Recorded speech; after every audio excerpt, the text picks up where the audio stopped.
यहां इतनी सारी माताएं बैठी है, सबके मंगलसूत्र की डिजाइन अलग अलग होगी। बोलो री जी सही है कि गलत है?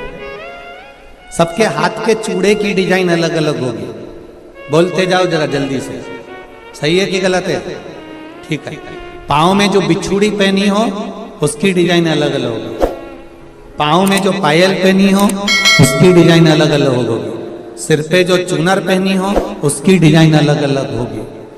16 श्रृंगार जो तुमने अपने तन पर, अपने शरीर पर सुहाग की जितनी वस्तुएं धारण करी है, चाहे बिंदी लगाई हो, नथनी पहनी हो, कुंडल पहना हो, मंगलसूत्र पहना हो, सबकी डिजाइन अलग अलग होती है। केवल 16 श्रृंगार में से एक श्रृंगार ऐसा है जिसकी डिजाइन नहीं बदली है, वो है मांग का सिंदूर, कुमकुम एक जैसा हो। मांग का सिंदूर, मांग की कुंकू, मांग में लगने वाला कुमकुम, इसकी डिजाइन कितनी बदल गई लोगों की जिंदगी में। मंगलसूत्र की डिजाइन बदल गई, चूड़े की डिजाइन बदल गई, कुंडल की, नथनी की, बेंदा की, सब की डिजाइन बदली, टीकी की भी डिजाइन बदल गई, पर नहीं बदली तो मांग के सिंदूर कंकु की डिजाइन नहीं बदली, क्योंकि इस डिजाइन को तो परमात्मा ने छाप कर भेजा है, तो उसको बदलना भी मुश्किल है। मंगलसूत्र के दाने एक बार निकल जाएंगे ना, चलेगा। नाक की नथनी एक बार निकल जाएगी ना, चलेगी। बिछुड़ी जल्दीबाजी में कहीं निकल जाएगी ना, चलेगी। बिंदी कहीं निकल जाएगी ना, चलेगी। हाथ का चुड़ला कहीं निकल कर रखा गया ना, चलेगा। पर मांग का सिंदूर कभी भी मांग से नहीं निकलना चाहिए। ये शिव महापुराण की कथा। अब 16 श्रृंगार में से एक श्रृंगार ऐसा है मांग का सिंदूर जिसमें कोई भेद नहीं है। करोड़पति माता भी अपने सिर में लगाती है और एक सब्जी बेचने वाली भी अपने सिर में लगाती है। वो सिंदूर ने समानता बनाकर रखी। एक ब्राह्मण की घर की माता भी सिर पर लगा रही है, तो एक वैश्य के घर की माता भी सिर पर लगा रही है। एक क्षत्रिय के घर की माता भी सिर पर लगा रही है, तो एक शूद्र के घर की माता भी अपने सिर पर लगा रही है। सारा श्रृंगार पैसे के बल पर ऊंचा नीचा हो सकता है, मंगलसूत्र पैसे के बल पर ऊंचा नीचा हो सकता है, हाथ के चूड़े पैसे के बल पर ऊंचे नीचे हो सकते हैं, पांव की पायल पैसे के बल पर ऊंचा नीचा हो सकता है। केवल मांग का सिंदूर, कुमकुम, ये पैसे के बल पर ऊंचा नीचा नहीं होता। ये गरीब और अमीर सबकी समता बता देता है कि यहाँ सब बराबर हैं। मांग के सिंदूर के आगे, कुमकुम के आगे सब बराबर है। कितनी बड़ी बात रामचरितमानस में आती है। रामचरितमानस में राम जी ने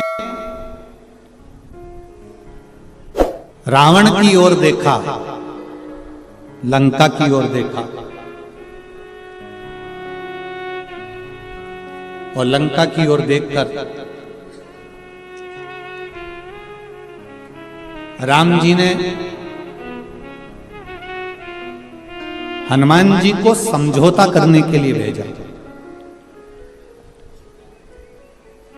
जाओ हनुमान, जरा समझौता करना है रावण से। इतने में जामवंत, अंगद और जितने बानर थे वो बोलते हैं, प्रभु काय को समझौते की बात करते हो, मिटा देते हैं उस रावण को। देरी नहीं लगेगी, चुटकी भर में उस रावण को मिटा देंगे।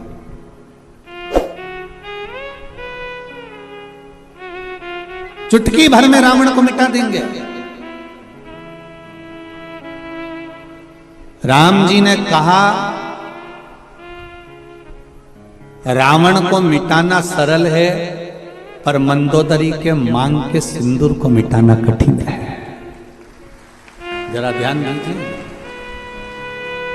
रावण को मिटाना सरल है, पर जो ये मंदोदरी ने मांग में सिंदूर धारण कर कर रखा है, जो मंदोदरी अपनी मांग में सिंदूर धारण कर कर रखी है, जो मंदोदरी अपनी मांग में कुंकुम धारण कर कर रखी है, जो मंदोदरी अपनी मांग में कुमकुम रखी हुई है, इसका सौभाग्य इसके सामने है। और इसका जो भजन है, इसका जो आनंद है, इसका जो स्मरण है, वो इतना प्रबल है कि उसको मिटाना कठिन है।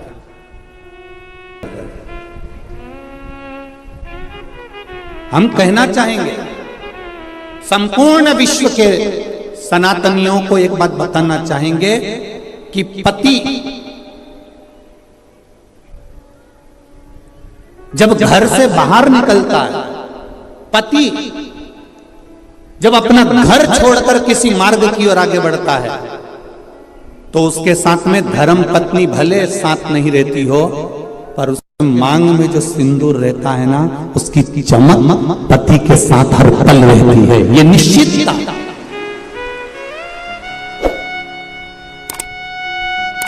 उसकी भक्ति का बल, उसके भजन का बल, उसके स्मरण का बल। विचार करना, उस जलंधर को मारने के लिए देवताओं के पसीने छूट गए थे। क्यों? क्योंकि वृंदा के माथे का जो कुमकुम था, वृंदा के माथे का जो सिंदूर था, वो बड़ा प्रबल था, इसलिए जलंधर को मारना कठिन पड़ रहा था।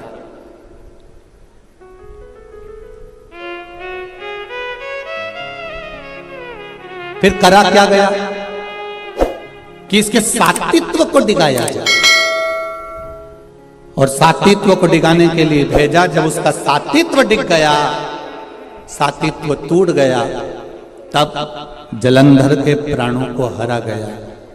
फिर निवेदन करूंगा, मेरी जितनी माताएं यहां बैठी हैं, जितनी मेरी बहन बैठी हैं, जितनी मेरी जीजियां बैठी हुई हैं, जितनी मेरी बेटियां बैठी हुई हैं, निवेदन करूंगा, मंगल पाणिग्रहण संस्कार होने के बाद में, विवाह हो जाने के बाद में, अपने मस्तक पर मांग में, भले आजकल तो फैशन हो गया, ज्यादा सिंदूर नहीं लगाती हैं माताएं, कुंकू नहीं लगाती हैं, थोड़ा उनको एक अलग सा फील होता है, तो उनको वो थोड़ा, मेरा निवेदन है कि मेरी जीजियों से, मेरी माताओं से, मेरी बहनों से, मेरी बेटियों से निवेदन है, शादी होने के बाद में मांग में, और एक फिर निवेदन करूंगा, वो पेंसिल जैसी नहीं, पेंसिल जैसी नहीं,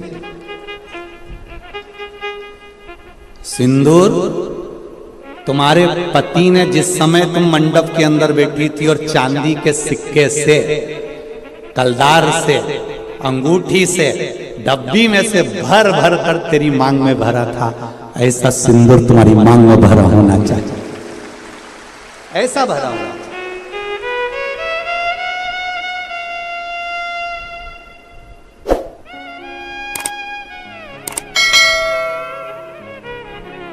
आपके माथे के सिंदूर, आपके मस्तक की कुंकू पर जो कुंकू आपने लगाया है, जो मस्तक पर सिंदूर लगाया है, वो बड़ा, हम सिंदूर और कुंकू का इसलिए बोल रहे हैं, टीकी का इसलिए नहीं बोल रहे हैं, क्योंकि टीकी तो आज के जमाने में तुम ढूंढते रह जाओगे।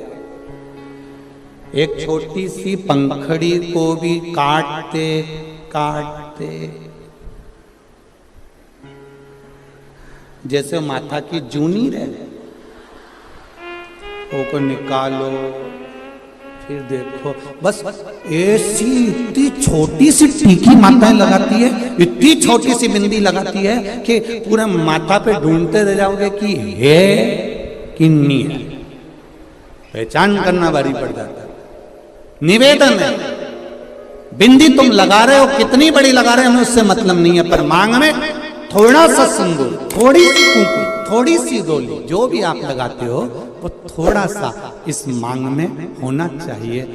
अब कई लोग बोल रहे थे कि गुरुजी आप इतना लंबा तिलक लगा के आ जाते हो, कंकु यहाँ तक पोत किया जाते हो, तो हमने कहा तुम नहीं लगा रहे तो तुम्हारे बत्तल का हम ही लगा ले रहे, उसमें कहा टेंशन ले, उसमें क्या जरूरत है।